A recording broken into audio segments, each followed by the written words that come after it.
Assalamualaikum warahmatullahi wabarakatuh. Perkenalkan, nama saya Dede Marhatap dengan NIM 2143019. Pada kesempatan kali ini saya akan menerangkan atau menjelaskan tentang Pancasila sebagai sumber pendidikan karakter. Pancasila dapat menjadi basis pendidikan karakter yang khas di Indonesia dengan fokus keberagaman, toleransi, dan keadilan sosial. Keragaman nilai dalam Pancasila merupakan modal dasar pendidikan karakter. Pada dasarnya, tujuan utama pendidikan karakter adalah untuk membangun bangsa yang tangguh, di mana masyarakatnya berakhlak mulia, bermoral, bertoleransi, dan bergotong royong. Ciri atau karakteristik yang terkandung dalam nilai-nilai Pancasila.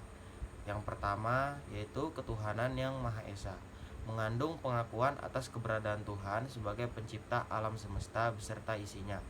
Oleh karenanya, sebagai manusia yang beriman, yaitu meyakini adanya Tuhan yang diwujudkan dalam ketaatan kepada Tuhan yang Maha Esa, yaitu dengan menjalankan segala perintahnya dan menjauhi segala larangannya. Yang kedua, kemanusiaan yang adil dan beradab, mengandung rumusan sifat keseluruhan budi manusia Indonesia yang mengakui kedudukan manusia yang sederajat dan sama, mempunyai hak dan kewajiban yang sama sebagai warga negara yang dijamin oleh negara.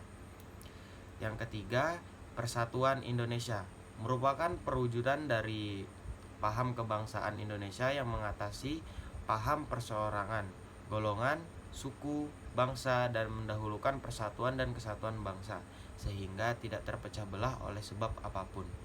Yang keempat, kerakyatan yang dipimpin oleh hikmat kebijaksanaan dalam permusyawaratan perwakilan, merupakan sendi utama demokrasi di Indonesia berdasarkan atas asas musyawarah dan asas kekeluargaan. Yang kelima, keadilan sosial bagi seluruh rakyat Indonesia, merupakan salah satu tujuan negara yang hendak mewujudkan tata masyarakat Indonesia yang adil dan makmur berdasarkan Pancasila.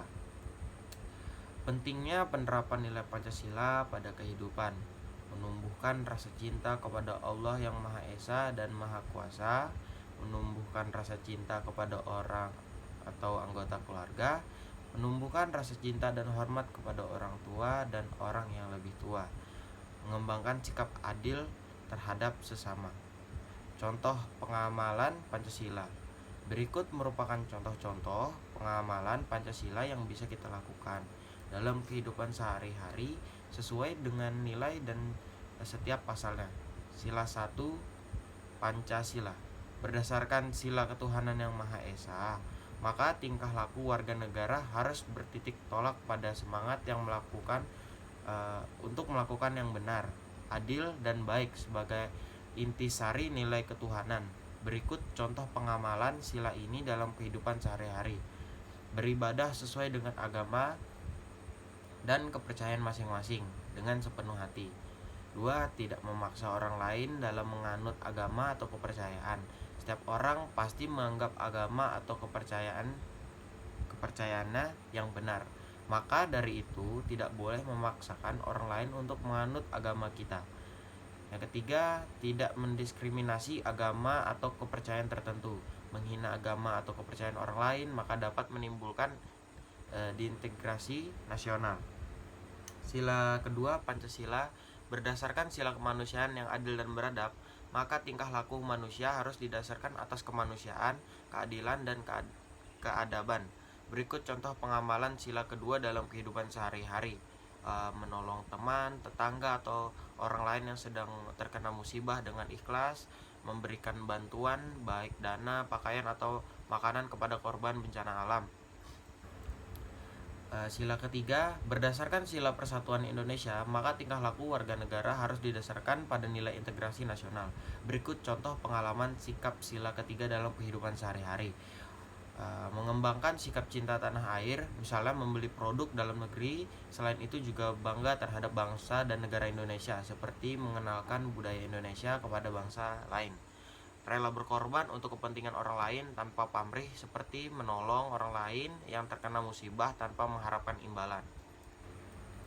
Sila keempat, pada sila keempat, tingkah laku warga negara harus didasarkan kepada kerakyatan dan demokrasi yang berhikmat dalam kebijaksanaan, Berikut contoh pengalaman sila dalam kehidupan sehari-hari.